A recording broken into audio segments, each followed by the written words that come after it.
What's up, everybody? Bigz here. We are drafting Scott Fishbowl. It's a Scott Fishbowl 15. Uh, glad you're here. If you're here, go ahead, like, subscribe, hit the bell, all that stuff. Let's mock some fishbowl.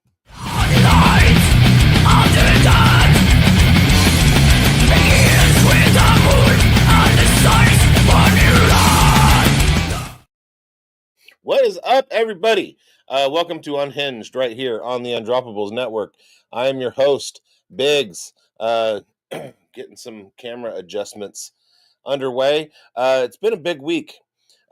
Saturday, I hosted the Scott Fishbowl 15 Northern California live draft event. It was phenomenal. We were at a restaurant saloon, the Shady Lady Saloon. Fantastic cocktails. Vince, shout out to him. He was a great bartender. Raised about $3,600 for Fantasy Cares and the charity that I chose, Waking the Village, which helps homeless families, resources for kids in homeless families so that they can get, counseling and a place to do schoolwork and stuff like that when they are unhoused, etc. It was a fantastic event. We had 3 divisions drafting all day long, tons of auctions, tons of raffles. It was just great. If you are not already involved in the Scott Fishbowl experience, please go to scottfishbowl.com, fill out your application. There are still some slow draft invites to go out for this year, and then you will be then you have to fill out another one for SFB15 for next year. But do that, try and get an invite, do the 100-yard dash races, do the contests that they have, join the underdog league where the winner gets a golden ticket, all those things, and then get yourself into a live draft next year. So today, I'm gonna go over my draft so far. So we've been drafting since Saturday. We're in, I want to say, about round 14 or 15, and so I have a little bit of intel. Go ahead and give you to so you know what to expect with your draft coming up. Plus, we're gonna mock. If you are wanting to mock but you're not in there yet, go to @BigBonedFFB on Twitter, and I have a link, or you can go to my Blue Sky page. I put a link there. So go and get that. We need to get that filled. But in the meantime, I got some hot takes.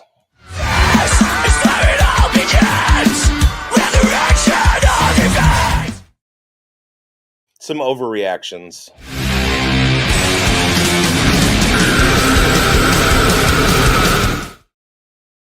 And some predictions that probably won't happen.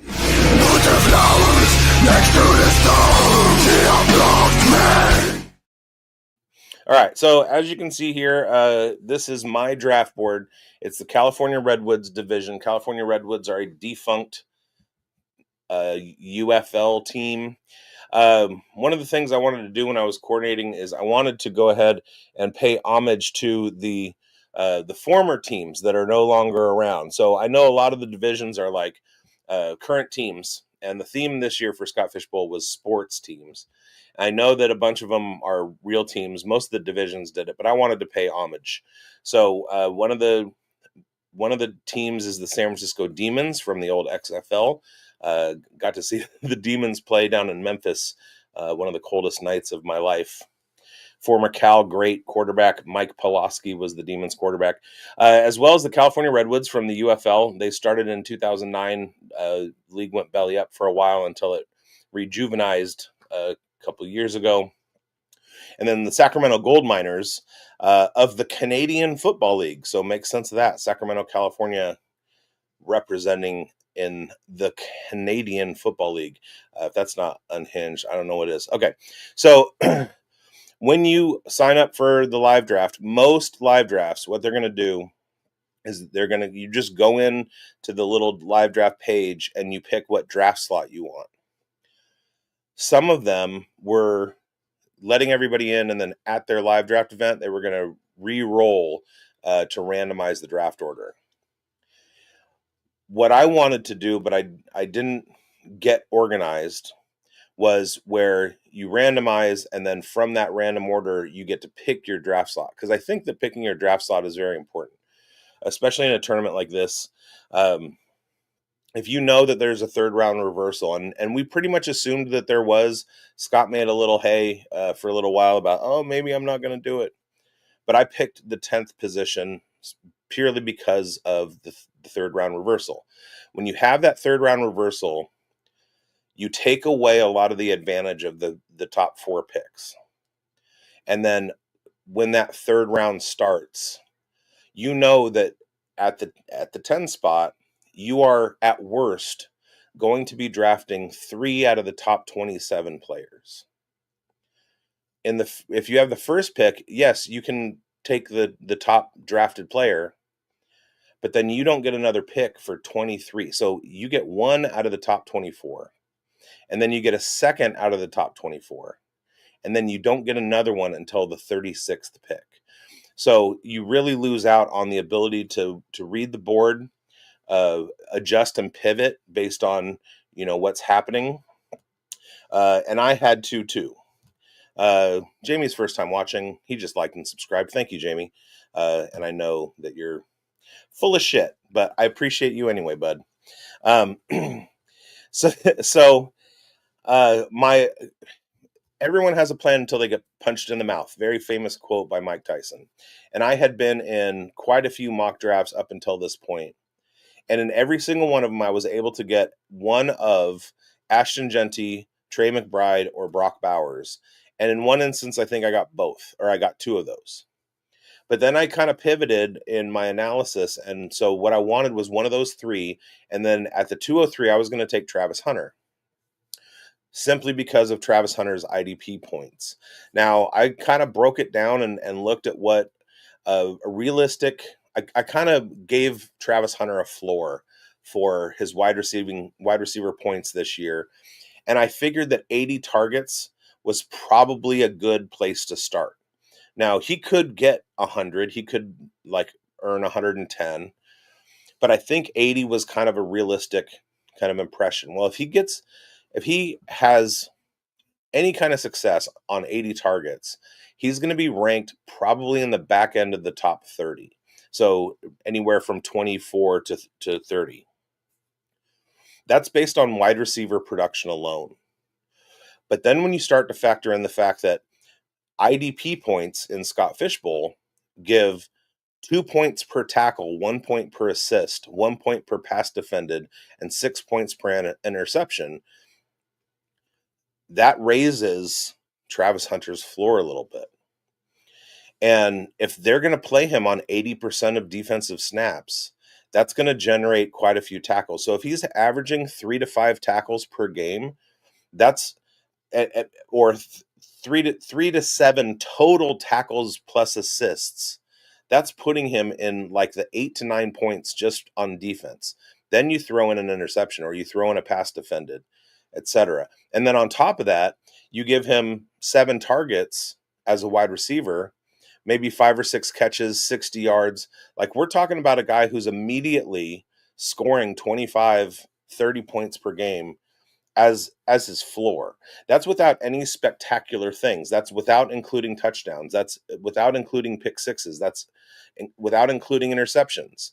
His floor is in that range, and that puts him into the top 12. Now, once you start throwing in the additions, now you're talking about Travis Hunter in the top 3 or 4 wide receivers based on this point scoring system.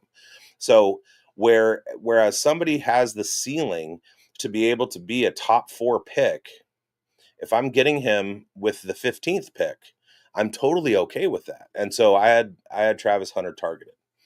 Well, what wound up happening was Ashton Genty, Trey McBride, and Brock Bowers all went before my pick. In fact, Brock Bowers and Trey McBride went at the 8 and the 9. So what I had done was gone into the draft room, and I ordered the top 15 based on projected points. I forgot the website that I used. And when it came to my pick, Jaden Daniels was in order the 10th best scorer. So he became my best option. I still planned on grabbing Travis Hunter. And my boy, shout out Bo McBigtime, Bo McBrayer, he had the 12. He went Patrick Mahomes at the 12, and then with the 201, he took Hunter. essentially just negating all strategy that I had. And then for the 15th pick, Malik Neighbors was my next in line in scoring. So it went Jaden Daniels at 10th projected, and then Malik Neighbors at 11th projected, which was fine with me. A couple other things about this scoring system. It's going to rely heavily on running backs that get a lot of touches, and then tight ends that get a lot of targets that are a big part of their schemes. So if you're looking at backup tight ends, and it's a backup tight end, so basically what you're doing is you're handcuffing a guy, but the guy that you're handcuffing is still the fourth passing option on the team. That's not really going to do you any good, even if that guy gets injured, because essentially what you're looking at is half a season or a few games of a backup tight end who isn't integrated fully into the offense, and then is replacing somebody who is not beating the world with his target share at tight end. So when I'm going down and I'm looking at, like, do I want Ben Sinnott? In Dynasty and redraft, I'm okay with Ben Sinnott because he's handcuffing Zach Ertz. But in the Scott Fish Bowl, it's not really going to do you a whole lot of good if Ben Sinnott isn't going to be one of those premier target tight ends. So I wanted to kind of smash running backs, and I thought Breece Hall in the third was a pretty good value. He's got top 5 upside. The Jets aren't going to do much. They're going to be behind a lot, which means he's going to catch more passes. We know that he's a dynamic pass catcher. And the Jets really only have 2 targets in the passing game in Garrett Wilson and Mason Taylor. You can throw Allen Lazard in there for now, but at this point, there's not a whole lot of options for Justin Fields, and he's going to run a lot anyway. So I feel like Breece Hall is going to have somewhat of a bounce back year. He's healthy, etc. And then Garrett Wilson in the next round, I had to wait 20 picks before I got to somebody, and I thought Garrett Wilson was a good value there. Then Quinshon Judkins and Caleb Johnson, I smash in the 4th and the 5th rounds. I did that because I think Quinshon Judkins easily takes over the Cleveland run game, running back room, and Caleb Johnson the same in Pittsburgh. Arthur Smith knows what he has in Jaylen Warren, and I think he thinks that Caleb Johnson is his early down between the tackles back, similar to what he had last year with Najee Harris. And last year, Najee Harris had over 250 carries and 1,000 yards for the 4th straight season. I think Caleb Johnson can easily replicate that, and that's a 5th rounder. Then we look at Mark Andrews and what he did on a points per game basis after the first 4 weeks of last season, and he's fully healthy this year, an integral part of that Baltimore Ravens offense. They went to Rashad Bateman a little bit more because of Zay Flowers' injury, because of Mark Andrews' injury, and that boosted Bateman up a little bit. But in the natural order of things, Mark Andrews is the dude. So there's my tight end points. Tight ends in this format, 3.5 points per catch over 10 yards, or is it 4.5? They get a point per catch. They get a point bonus. They get a point per first down, and then 1.5 for tight end premium. So yeah, 4.5 points for every catch that's over 10 yards, resulting in a first down. If he catches a 4-yard pass for a first down, that's going to be another 3.5 points. So, I mean, it's tight end is pretty heavily built, and I thought I got good value on Mark Andrews since I missed out on the top 3 tight ends, which are Trey McBride, Brock Bowers, and George Kittle. Then I went with Calvin Ridley. So when I'm looking in these middle rounds, what I'm trying to target is top earners on their team at whatever position they're in. And this scoring format flattens out positional scarcity. So you're not looking at, well, I need this many running backs or I need this many wide receivers. There are only so many to go around. Basically, what we're looking for is who are going to fill the point sheets. And the top wide receiver target is going to do that. Jamie won. targets are earned, not given. Yeah, and yeah.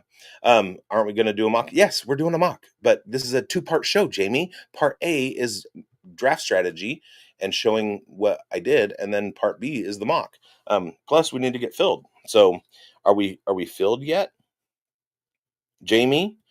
With your smart aleck questions, don't make me get unhinged, Jamie. We still have 3 spots left. Jamie, if you could put the word out on Club Fantasy and in the mock draft chats and get these 3 spots filled, then we can go ahead. All right. Anyway, moving on. So Calvin Ridley is going to be the number one, the primary target in that Tennessee Titans offense. He's got Cam Ward, who, has the potential to carry 140, 150 target wide receiver. So Calvin Ridley there is pretty good. Has a pretty good floor. Geno Smith I went with as my quarterback 2. My original plan was to punt quarterback until the 9th or 10th round. I've seen a lot of builds in some of the draft results that were like that, and I really like that, because even that late, with this system, if you have positional players that score more than quarterbacks with their points per carry at running back, their tight end premium stuff, if those guys are projected to score more than quarterbacks, then you stick them in your super flex spots, right? So quarterback is less important. When I said it flattened out the other positions, it flattened out all of quarterbacks except for the ones who run, because they get that point per carry. Now, Geno Smith isn't a running quarterback per se, but he does scramble for about 200, 250, 300 yards per season. That's not terrible, but he's coming into a Chip Kelly offense with 2 4.3 speed burners on either side, Brock Bowers and Jacoby Myers in the middle, and Ashton Genty coming out of the backfield. And I think Geno Smith has a big bounce back year. Jaden Higgins, this is probably the one biggest question mark in my draft.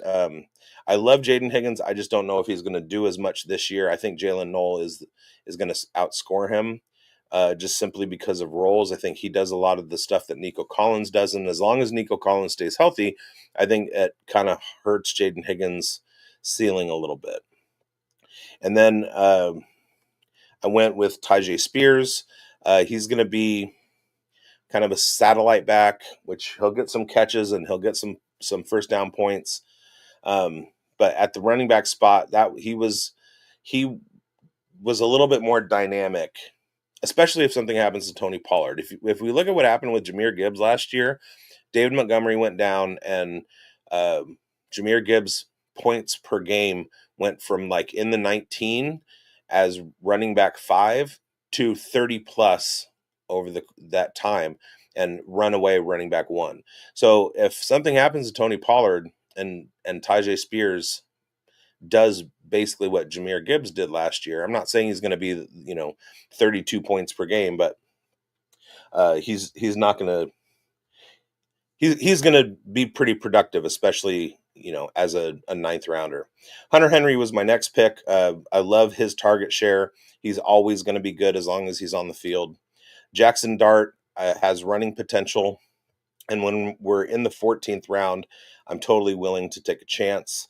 Tyler Algier comes next if anything happens to Bijan Robinson. So at this point in the 14th, 15th rounds, what we're doing is we're looking for handcuffs. So Tyler Algier in the 15th. In the 16th, I got 16-10 and 17-3. 16th round, I went DJ Giddens. Jonathan Taylor is a little bit older, and if Giddens gets an opportunity to take over that Indy backfield, I think he's capable. And then round 17, I went with Elijah Arroyo because I really, really like AJ Barner. I think at some point AJ Barner could have become Seattle's primary focus at tight end. I don't have a lot of faith in Noah Fant, but the athleticism and size that Elijah Arroyo brings to the table, we're in the 17th round. I'm already out of starting territory. We're in taking flyers points. We're in a point where we're taking flyers. I just throw one at Elijah Arroyo because I don't have him anywhere else. So I figured, Scott Fishbowl is as good a time as any.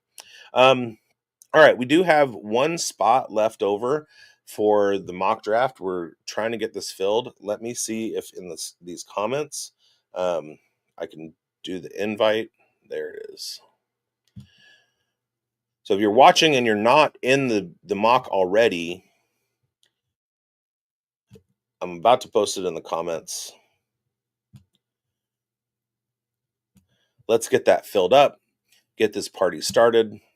All right, so that's my team, and I feel pretty good about it. Now, the motto of the Scott Fishbowl is you're not going to win, so just have fun, and I think that's what I did, what I've done so far. I'm having fun in this slow draft. Jamie, you're already joining. You're already in. I'm just having fun, and I'm having fun, doing the show and talking about it with you guys and all that stuff. Even though I just need one more. I had some of you may have seen the show last week.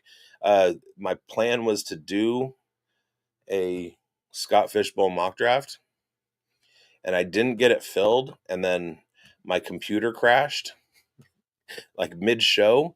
And so that was not fun. That was not fun, you guys. My worst show, the worst show I've ever done. Yes, worse than this one that I'm doing right now. Let me try and do.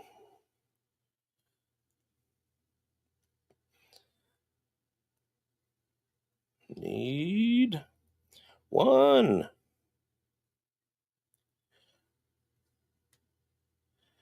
See if I can get this.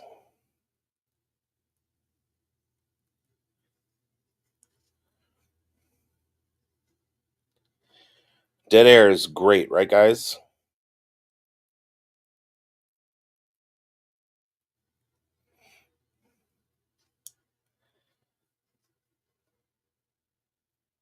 And we're full.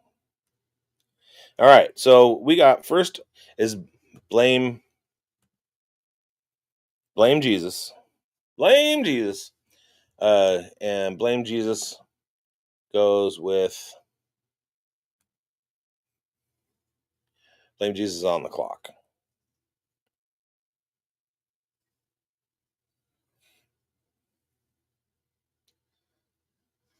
Okay.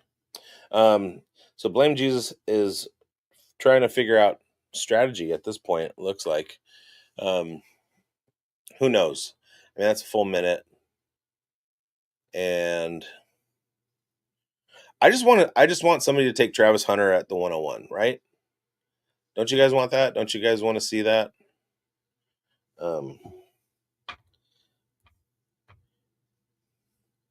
Now, and he goes Bijan. Bijan was in all three drafts in NorCal. Bijan was the 101. Jamar Chase was the 102. BroCal is out here in the streets, and he's mocking, and I think he's trying to like come up with strategy alternatives, but he goes Chase anyway. Derek Fuchs. Derek fucks. Undroppables, badass, has the 103. But Bijan and Jamar Chase are basically the first two off the board in all format, or in all of the divisions, with a little bit of variance, which I don't hate. I mean, Chase is ostensibly the highest scoring wide receiver, and Bijan is kind of a consensus 101 at this point. So that's all well and good. But it's not fun, right? Get your guy. If you're in the 102, if you're in the 103, take Travis Hunter. Make it a fun time. It's all for charity. It doesn't matter. Like, chat. Go ahead and enter the names of everybody that you can remember that has won the Scott Fishbowl tournament. And Jefferson goes, Derek Fucks is on auto draft. A note to you guys who are in the Scott Fishbowl already: don't let your clock run out. That's how you get kicked out of the tournament. If it happens once, it's really sneered at. If it happens again, it's like you'll get banished and probably not invited back. Because clock timeouts on an 8-hour clock aren't fun. And the whole point of Scott Fish is to give back and have fun. So Barkley Gibbs, this is basically this is really a chalk top 5 right now. There hasn't been a whole lot of variation. Even in the mock drafts, this is basically like how everything's been going.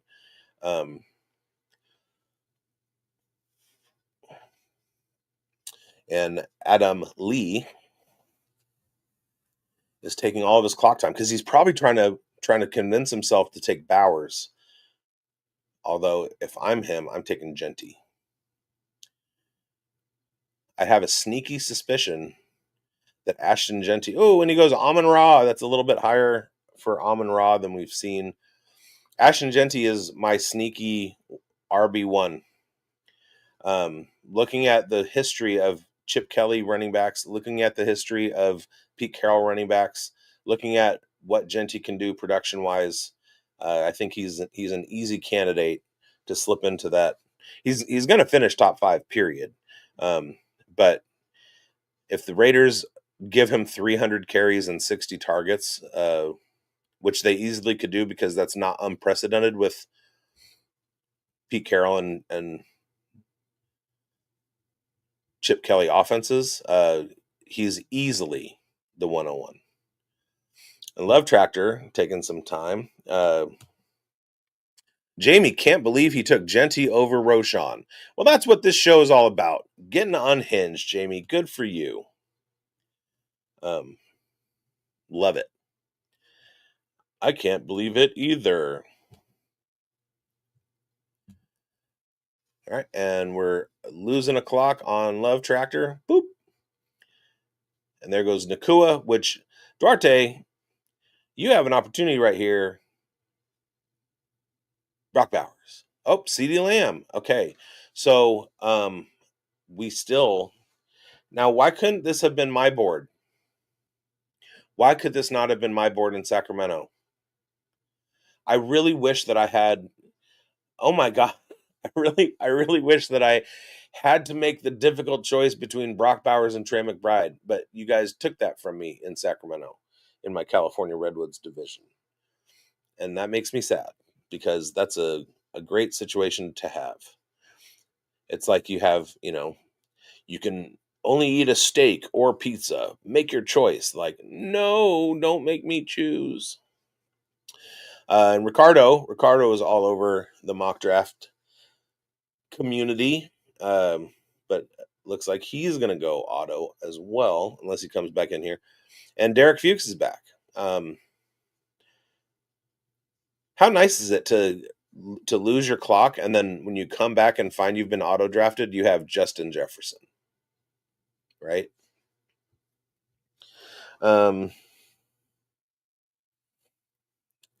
Derek says, sorry. It's okay, Derek. You're good.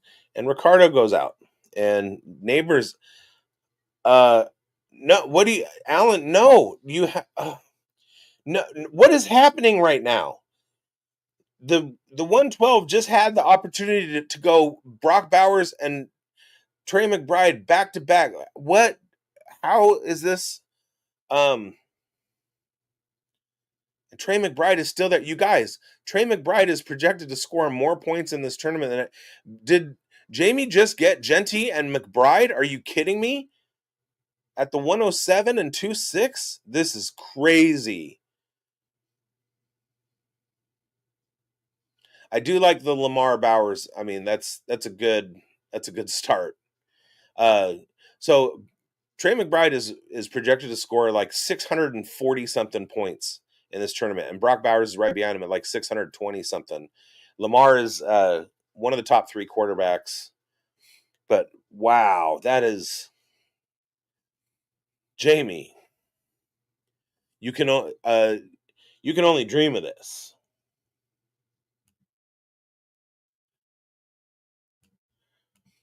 I can't believe the tight ends lasted until the second. Exactly.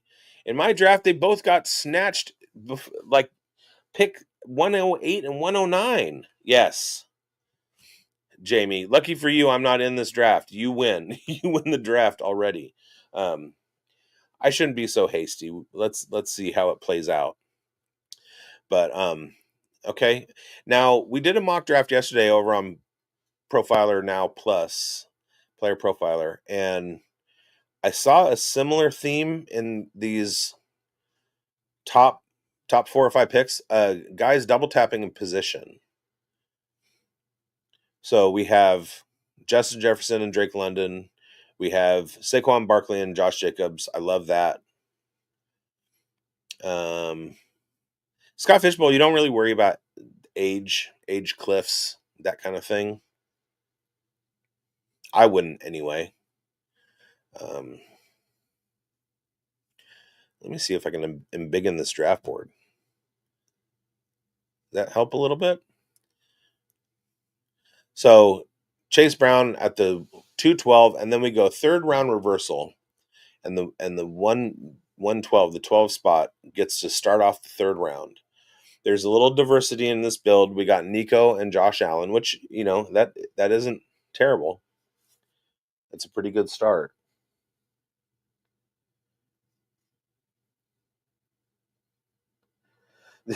Bro Cal picking out of the 2 spot, and oh, we got some comments that I'm about to address. Bro Cal in the chat, in the mock draft room. Bro, I've picked at 11 or 12 all 4 years I've been in the Scott Fish Bowl, and this is the year you can get Lamar that late. Why, fantasy gods? Why? And yeah, I get it. And Shimi, who joins a mock with Low Clock Live and does that, goes off the. Come on, what is this mock? Noobs. Yeah, it's people practicing for the Scott Fish Bowl, Shimi. You know the drill. All right, so we got a build with Neighbors, Henry, and McConkey. I like that. We got Lamar, Bowers, and Hurts. High point scores. Hurts is the back end of the top 4 quarterbacks. So I don't expect to see a quarterback go for a while. Lamb, Chan Taylor. There's a lot of risk in that build. Then we got Puka, McCaffrey, Tyreek. A lot of risk there too. Genty, McBride. Come on, Jamie. Keep it rolling, Jamie. Jameer, Jane Daniels, Kyron Williams. All right. I can see the vision. And then we got Barkley, Jacobs, DJ Moore. So you can really see the drop out of the top 10 talent at the positions getting into the third round. Yeah. And Shimi, to their in their defense, and I think there's been 3. In their defense, I did send out the bat signal about an hour and a half ago. So that tends to happen if I had put out the link and organically in 10 minutes everybody kind of came together, I think we wouldn't have seen that. But a couple of those people came back in, so that's fine. Derek Fuchs is back in, and Derek Fuchs grabs George Kittle, and this is super low for Kittle in my valuation, but it is right around where he has been going. I think he's going to outscore this ADP at, what is it, 34? I think he's going to smash that. I think if he can play a 17-game season, he's going to be in the top 5 scorers through week 11, I think, is when we start the playoffs. And then Jamar, Bucky, and Breece Hall. I like that, Bro Cal. I like that. I took Breece a little bit higher, I want to say, if I remember correctly. And Joe Burrow doesn't run enough to be a third rounder in this format. T. Higgins, okay, he's got to be out there and not get hurt at all. So far, we have only one single position build, and that's Adam Lee with Amon Ra, Brian Thomas Jr., and Marvin Harrison Jr. God, I don't like that third round Marvin Harrison.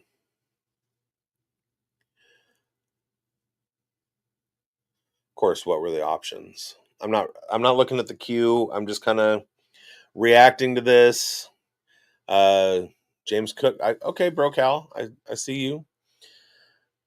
I'm just trying to like give you guys a little bit of insight as to what's going on, what the rankings are looking like, all those kinds of good things.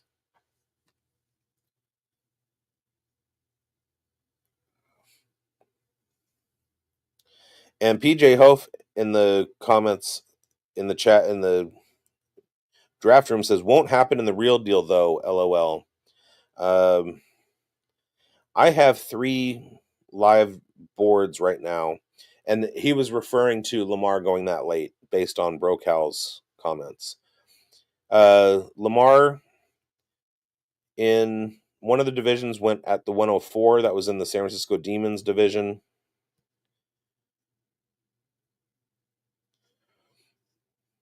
He went at the 107 in the Sacramento Gold Miners.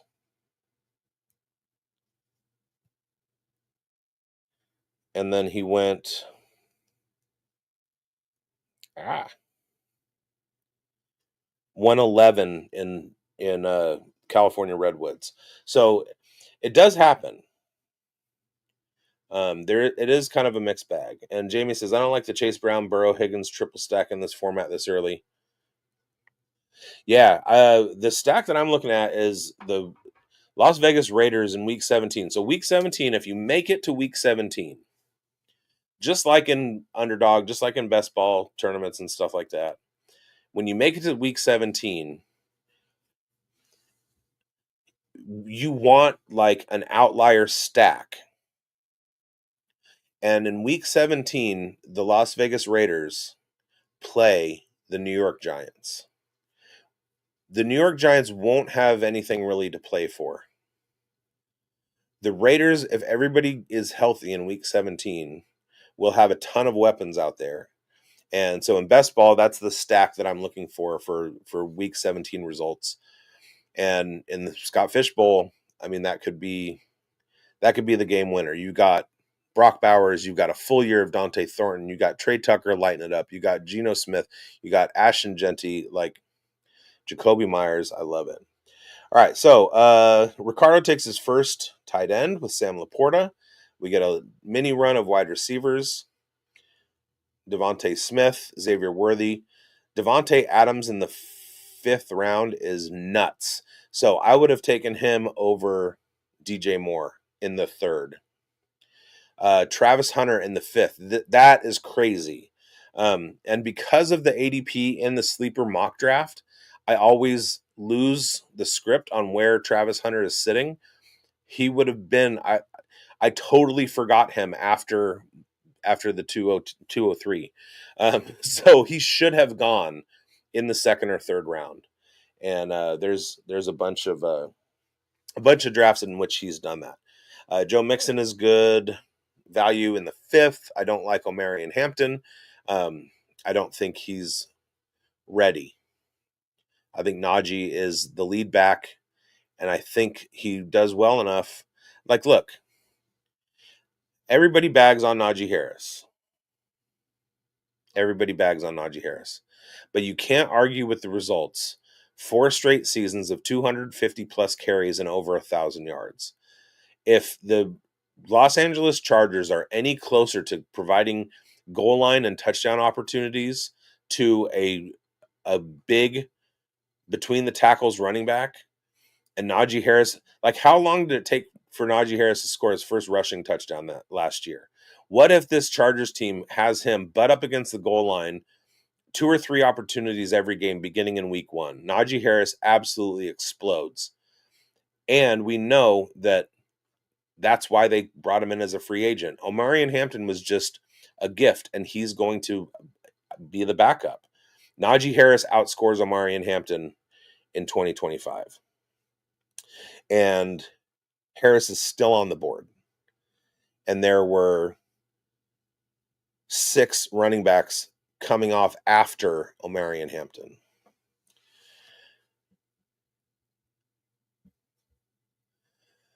So we got TJ Hawkinson, Tedero McMillan. Love that pick.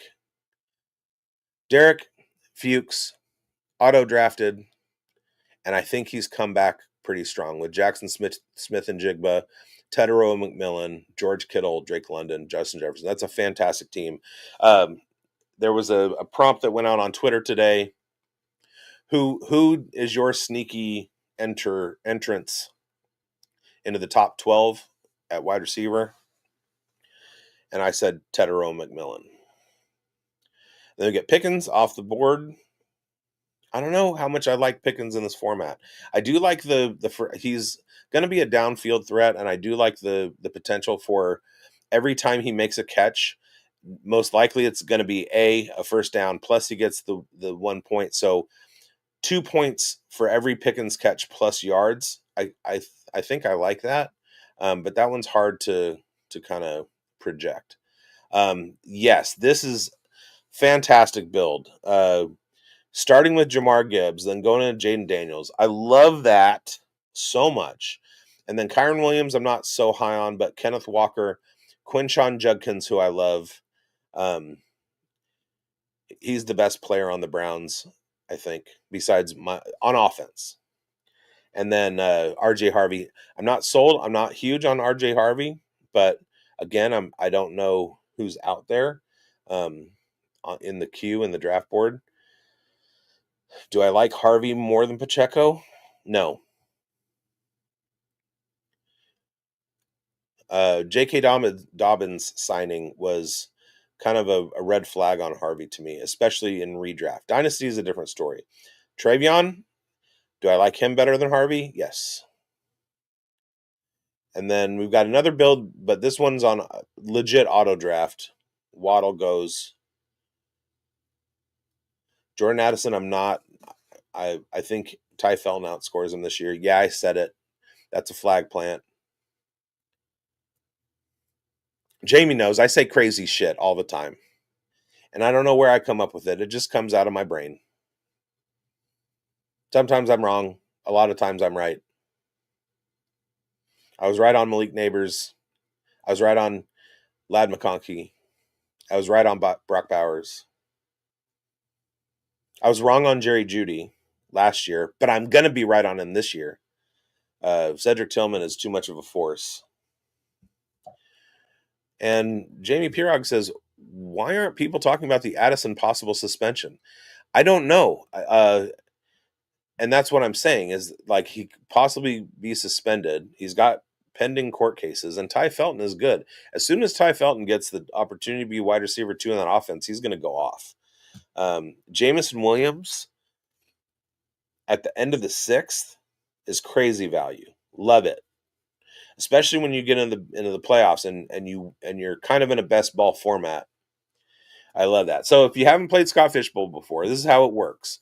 You get put in your division. You have 11 weeks of head-to-head games, and then I want to say it's everybody as soon as you get to 16 total wins. So every week you play your opponent and the league median, and 16 wins guarantees you a playoff spot. Once everybody is in the playoff spots, then they take. As soon as there's 50% with 16 wins, I want to say, or all the 16 wins, then they take all of your total points for the first half or for those 11 weeks. And then they cut it down so that there's half of the league. So that makes the playoffs. And then every week after that, it's best ball, it's total points scoring. So you have your points total scored that week plus half of your total points for the first 11 weeks. In week 13, you get your total week 13 points plus half of your total points scored through week 12.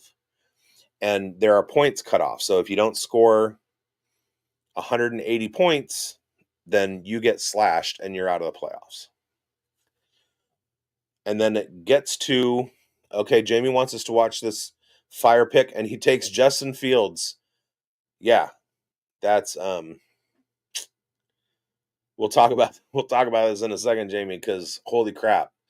So then you get to week 17. There are so many people eliminated, and the cutoff for week 17 is second highest score and below, because whoever scores the most points in week 17 is the winner. So if you can make it to week 17 and then be the highest scoring team that week, you win it all.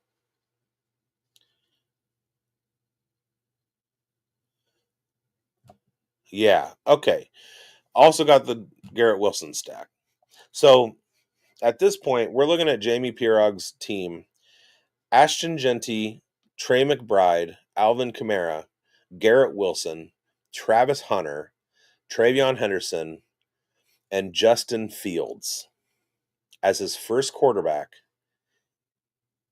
in the 7th round. Justin Fields is the 1, 2, 3, 4, 5, 6, 7, 8. Okay, Jamie, I don't think that I'm just gonna give you a little bit of pushback here. Justin Fields is going to be a top 10 quarterback, but I don't like that this early. But it is a great pick. With your first 11 picks, you're putting points totals into your lineup. After that, then you start getting into the backups and the handcuffs and the what ifs and the potentials and all that stuff. So again, and I talked about this on the show yesterday, if you are drafting in the top 11 picks and you take a third quarterback, don't do that. What you want is points scored. And somebody on your bench is going to contribute nothing. And if it's a third quarterback, they're going to be contributing nothing. So if you take your third quarterback in like round 8, think of all the people in round 8 who are going to be point scorers, and you can't put that third quarterback into your lineup. All right, so we got Kelce off the board. Jonnu Smith goes next. I like Jonnu more. I think Jonnu outscores Hawkinson, Kelce, and Laporta. So I think that's a huge value on Smith. Evan Ingram is kind of a wild card. We know what he can do, but he's a little bit older than he once was. I mean, we all are, and we don't know how Denver's going to deploy him. We haven't seen a successful tight end in a Sean Payton offense really for about 5 or 6 years. Kyler Murray goes. I like that. He runs enough.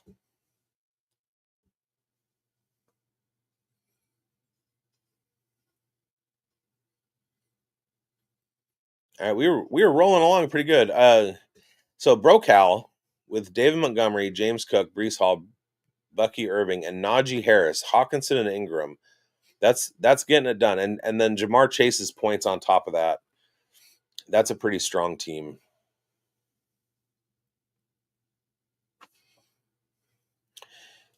And Tyrone Tracy is about to lose his job to Cam Scattergo. Scattergo.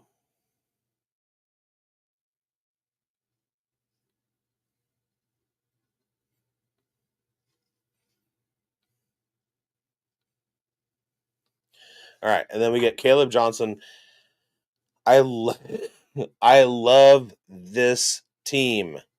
Tony Pollard, Caleb Johnson, Quinshon Judkins, Kenneth Walker, Jahmyr Gibbs. That is incredible. Absolutely incredible.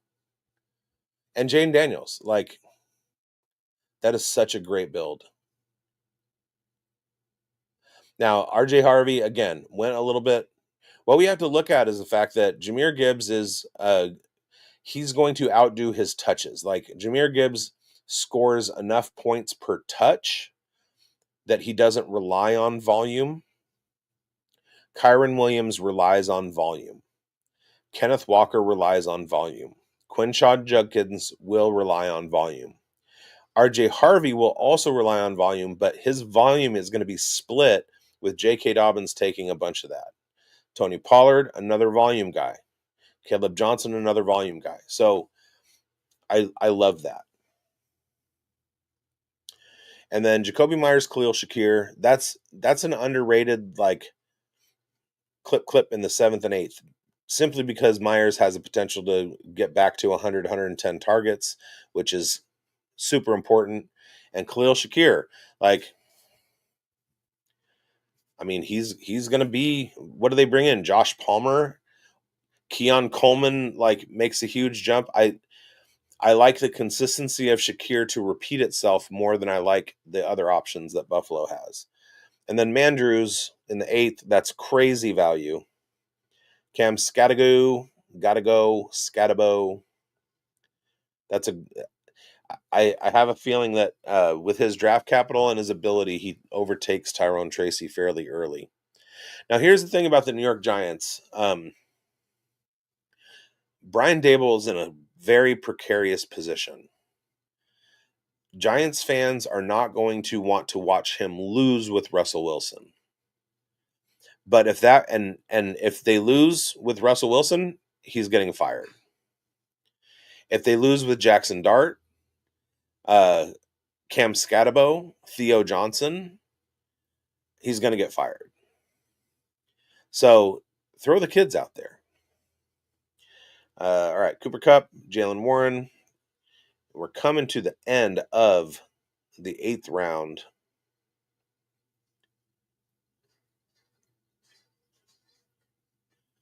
I don't know how to feel about Cooper Kupp this year.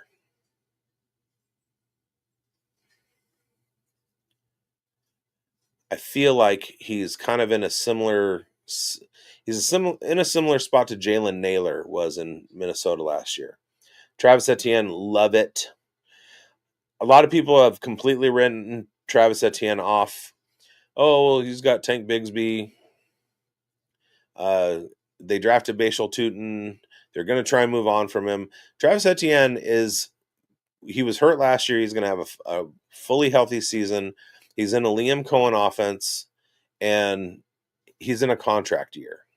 So he is incentivized to return to the EPA per play that he had a couple years ago when he was leading running backs in plays over 20 yards, plays over 40 yards, plays over 50 yards. He's explosive, and he was hampered by injuries last year. Everybody in Jacksonville was. On top of that, Doug Peterson was a terrible head coach. And I think Liam Cohen will be the key to unlock Travis Etienne for this year. So I love that in the 8th round. Then we get a double tap here in Ayuk. All right. I've tried to kind of like make be measured in my comments and stuff, not like insult people, not get like too harsh or whatever. But Brandon Ayuk is a terrible pick. Again, you have to start 11 players, 9 flex, 2 super flex, so you can have 2 quarterbacks. Brandon Ayuk is going to miss at least the first half of the season. There's no reason to draft him before the 12th round. That's just zero. You just put 0 points per week on your team for the next 8 weeks, or for the first 8 weeks of the season. Let's see a couple of other teams coming, or a couple of other players coming off the board after this to fully evaluate it.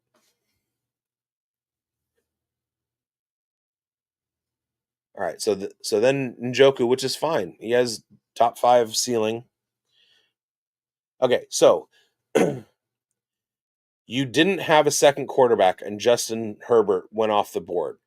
You didn't have, I mean, Deebo Samuel is going to outscore Brandon Ayuk for the first 8 weeks. I hate the Ricky Pearsall pick. It's Jawan Jennings and George Kittle in that offense. I don't like Matthew Golden either.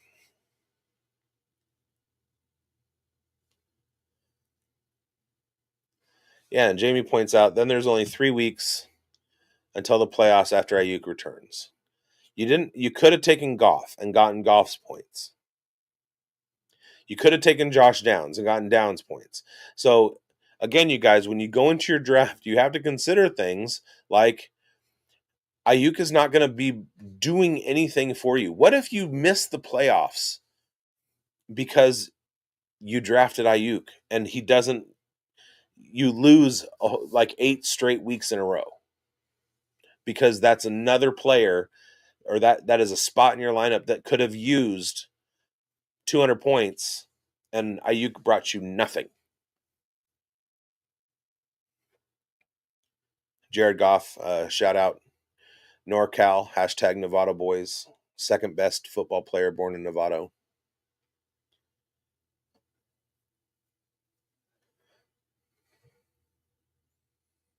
Let's see if we get another running back here. Oh, it's a timeout. Okay, Tyler Warren. Don't love it, don't hate it. Tyler Warren should be okay. It's going to take a lot for him to be a top guy, but of course, if you look at where he's drafted, 1, 2, 3, 4, 5, 6, 7, 8, 9, 10. Yeah, tight end 11. I think that's totally okay. There are some guys later that I like better. Hunter Henry for one. I might be willing to go Chiga Okonkwo over Tyler Warren.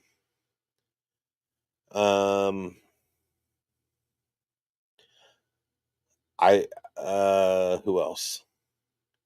I might be persuaded to go Jatavian Sanders over Tyler Warren. Theo Johnson. Maybe even Mike Gesicki.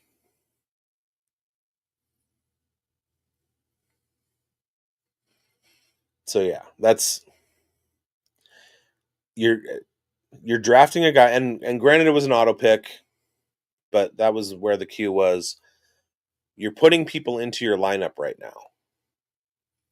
Why not make it a Pat Freiermuth, who you know is going to be the primary tight end, a Brock Purdy, who is top 5 in EPA per, or in fantasy points per dropback,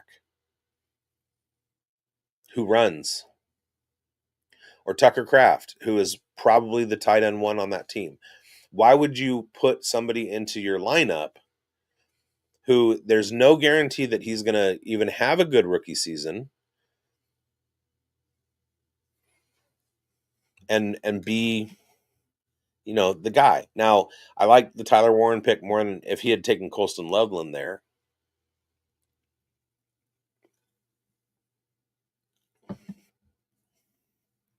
Jordan Love.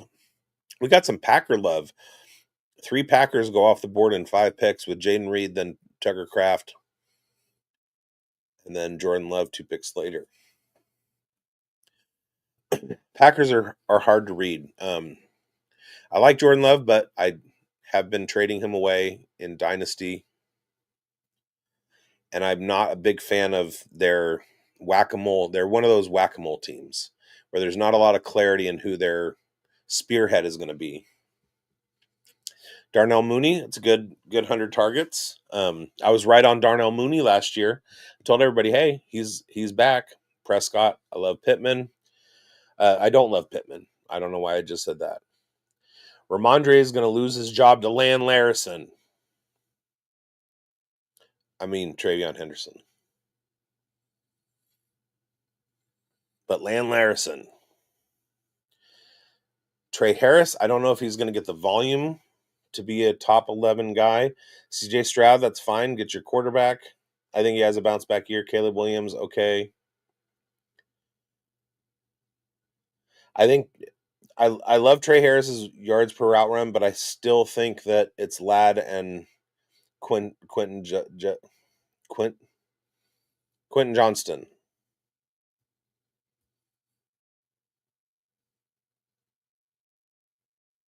But Caleb, I think he takes a step up. He's got to improve on 60% catchable throw rate. Duncan Kincaid is okay, but Jake Ferguson, I like that. Javonte Williams is sneaky because he could fuck around and get 250 carries for Dallas. Zach Charbonnet, again, it's on auto draft, but you're taking a backup in a starting we're in starting mode right now. So if you're taking somebody's third wide receiver or wide receiver 2, like Trey Harris or Darnell Mooney, you're putting points in your lineup. If you're taking Zach Charbonnet, there's no guarantee he's going to even be playing. Hunter Henry in the 11th is fantastic. I love it.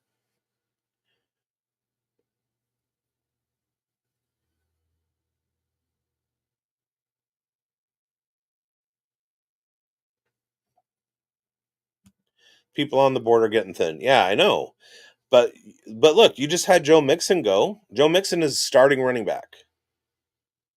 Or sorry, never mind. Jordan Mason. My glasses. I need my glasses fixed. Sorry, Jamie. You just had Jordan Mason. Rachaad White, starting running back.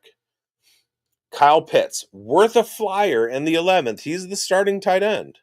Love JJ McCarthy there. God, Jamie, what are you doing? Colson Loveland, Rashid Shaheed,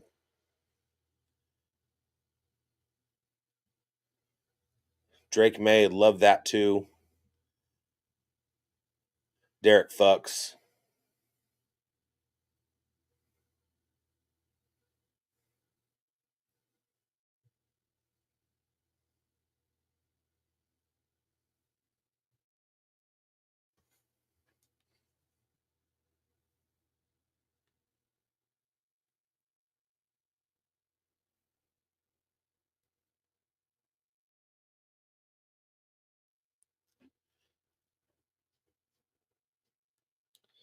Love Tractor says, "Damn, my bad, guys. I was in a procedure room and totally forgot that we were drafting. I'm here now. That was rough. Let's do another." PJ, I would take Lamar, Bowers, Hurts as my first 3 all day. Yeah, that's pretty good. I like that.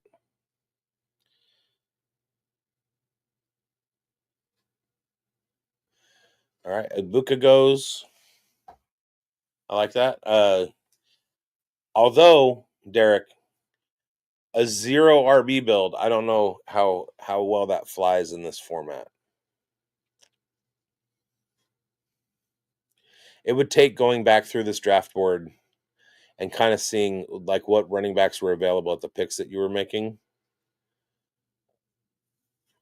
especially with those last 3, Reed, Mooney, Ibuka.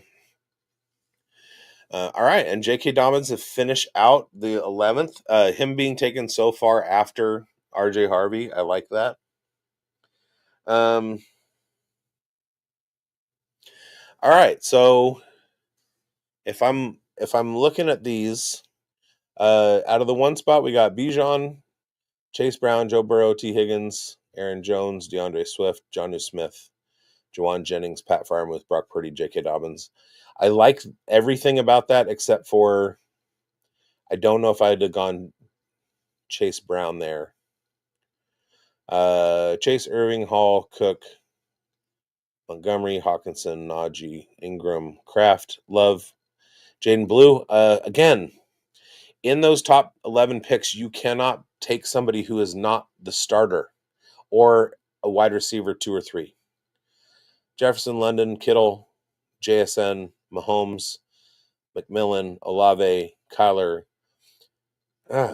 Again, Jaden Reed, I'm not confident in. Darnell Mooney is fine. Egbuka, we don't know where he's going to land.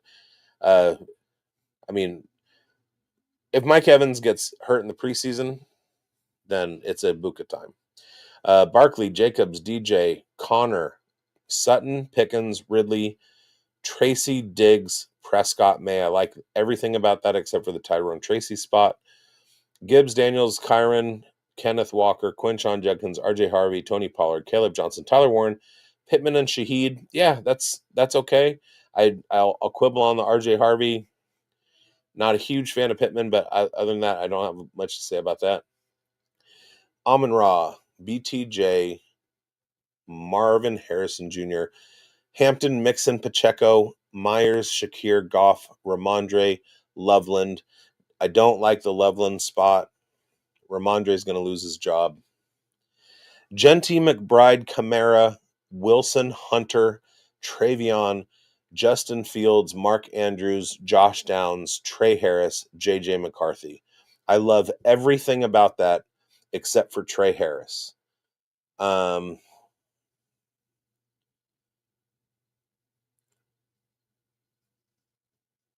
Although I don't know who in the group that came after I would have taken over him.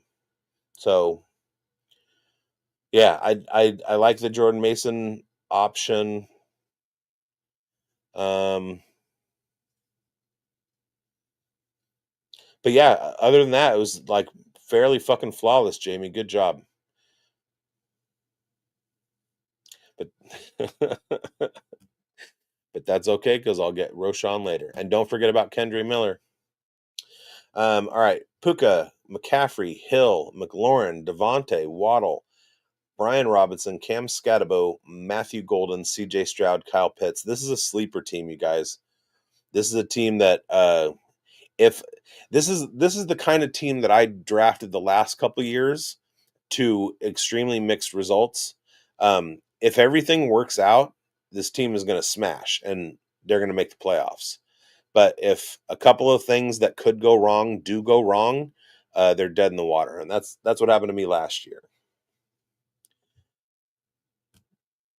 And grab Mason Taylor for your Jets triple stack. Heck yeah. Who do the Jets play in Week 17? That's what you really want to know. All right, CeeDee Lamb, Devon Achane, Jonathan Taylor, Rashee Rice, Xavier Worthy, Jordan Addison, Bo Nix, Cooper Kupp, Ricky Pearsall, Caleb Williams, Rachaad White. That's not my favorite build. Lamar, Brock, Hurts, Mike Evans, Devontae Smith, Jerry Jeudy, Travis Kelce, Jalen Warren, Debo, Kincaid, Mason. That's all right. That's all right too. Neighbors, Henry, McCaffrey, Zay, Laporta, Mayfield, Chris Godwin. Ooh, is he? I don't think he's going to play to start. Etienne, Herbert, Ferguson, Henry. I really like everything about this except for the Chris Godwin. You could have taken Jacoby Myers there. You could have taken Calvin Ridley there, and you could have taken Chris Olave there. Chris Olave is the wide receiver one. Doesn't matter if it's a terrible quarterback. Wide receiver ones that get 140 targets, they score points. Jawan Jennings was also available. He's going to be the wide receiver one in San Francisco for the first half of the season. This was a great draft, except for the Godwin pick. And then finally, Josh Allen, Nico, A.J. Brown, DK Metcalf, Chuba, Jameson Williams, Romo Dunze, Brandon Ayuk, David Njoku, Javonte Williams, Zach Charbonnet. I'm okay with this, except for the Ayuk and Charbonnet. But yeah, good job, you guys. Thank you all for participating. Thank you all for watching. This is so fun. I love the Summer of Fish. I love the Scott Fish Bowl. I love the opportunity to give back to the community. We raise so much money, and it's for such a good cause. That 7 spot crushed it. Wish I could draft like that guy. Yeah, I bet you do. But thank you all for watching, and I will absolutely see you next week right here, Wednesday, 3 p.m. Best Coast time. And if you got live drafts coming up this weekend, I wish you all good luck. I hope some of this helped you prep.